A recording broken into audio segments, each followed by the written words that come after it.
కేసులో SIT file చేసిన charge షీట్లపై ACB court అభ్యంతరాలు వ్యక్తం చేసింది. సుమారు 20కి పైగా అభ్యంతరాలు తెలిపింది న్యాయస్థానం. 3 రోజుల్లోగా అభ్యంతరాలు నివృత్తి చేస్తూ కౌంటర్ దాఖలు చేయాలని సిట్ని ఏసీబీ కోర్టు ఆదేశించింది. ఇప్పటి వరకు 2 ఛార్జ్ షీట్లు దాఖలు చేసింది సిట్. జూన్ 19న ప్రైమరీ, ఆగస్టు 11న 2వ అదనపు ఛార్జ్ షీట్ దాఖలు చేసింది సిట్. పూర్తి డీటెయిల్స్ అందిస్తారు మా కరెస్పాండెంట్ సురేంద్ర. చెప్పండి, సిట్ దాఖలు చేసిన ఛార్జ్షీట్లో ఏముంది, కోర్టు తెలిపిన అభ్యంతరాలేంటి? బిందు, లిక్కర్ కేసుకు సంబంధించి ఒక లేనిపోని ఒక కేసుని కూటమి ప్రభుత్వం క్రియేట్ చేసింది. దానిలో భాగంగా గత ప్రభుత్వంలో లిక్కర్ లో భారీ అవినీతి జరిగిందంటూ ఒక కట్టుకథనైతే ప్రచారం చేసింది. దానిలో భాగంగా అనేక మందిని అరెస్ట్ చేసిన పరిస్థితి, దాదాపు 11 మందిని అరెస్ట్ చేసి జైల్లో పెట్టిన పరిస్థితి కనిపిస్తుంది. దీనికి సంబంధించి 90 రోజుల్లో ఒక ఛార్జ్ షీట్ ని సిట్ ఏసీబీ కోర్టులో దాఖలు చేసింది, ప్రిలిమినరీ ఛార్జ్ షీట్ ని. అయితే ఆ charge sheet primary charge sheet తర్వాత మళ్ళీ ఆగస్టు 11న 2వ అదనపు ఛార్జ్ షీట్ ని కూడా దాఖలు చేశారు. అయితే ఈ ఛార్జ్ షీట్లన్నీ పరిశీలించిన కోర్టు దాదాపు 20 అభ్యంతరాలని వ్యక్తం చేసింది. అభ్యంతరాలన్నింటినీ కూడా క్లియర్ చేయాలంటూ కూడా సిట్కి ఆదేశాలు జారీ చేసింది. 3 రోజుల్లో అభ్యంతరాలని నివృత్తి చేయాలంటూ ఆదేశాలు అయితే జారీ చేసిన పరిస్థితి కనిపిస్తుంది. పూర్తిగా ఒక కల్పిత కట్టుకథగా ఆ లిక్కర్ కేసుని కూటమి ప్రభుత్వం తీసుకొచ్చింది.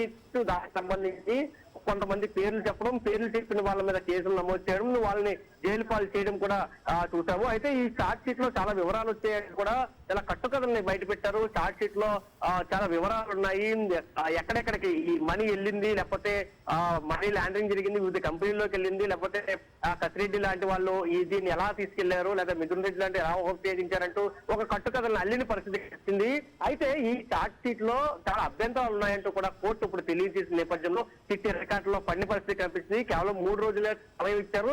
ఈ 3 రోజులకి సంబంధించి పూర్తిగా ఏదైతే అభ్యంతరాలు కోర్టు చెప్పిందో ఆ అభ్యంతరాలన్నింటినీ కూడా నివృత్తి చేయాలంటూ సిట్కి ఆదేశాలు జారీ చేసిన పరిస్థితి కనిపిస్తుంది. అయితే రేపట్లో రిమాండ్ ముగుస్తున్న తరుణంలో ఇటువంటి అభ్యంతరాలు తెలియజేయడం కొంత సిట్ అధికారులకు ఆందోళన కలిగిస్తుందనే చెప్పాలి. ఎందుకంటే రేపటితోటి రిమాండ్ 11 మందికి సంబంధించిన రిమాండ్ రేపటితో ముగియబోతుంది. వాళ్ళందరినీ కూడా కోర్టులో హాజరుపరుస్తున్న పరిస్థితి కనిపిస్తుంది. ఏదో విధంగా లేనిపోని కేసుని రుద్దే ప్రయత్నం అయితే సిట్ చేస్తుందని చాలా స్పష్టంగా కనిపిస్తుంది. ఇప్పటికి శివరెడ్డి కానీ, మిథున్ రెడ్డి కానీ, లేకపోతే ఇతర ఎవరైతే ఈ కేసులో ప్రభుత్వం చేత ఆరోపణలు ఎదుర్కొని ప్రస్తుతం జైల్లో ఉన్నారో వాళ్ళంతా కూడా చెప్పారు, అసలు కేసే లేదు, గతం ప్రభుత్వ హయాంలో లిక్కర్ పారదర్శకంగా జరిగింది, ప్రభుత్వ ఆధీనంలో జరిగింది.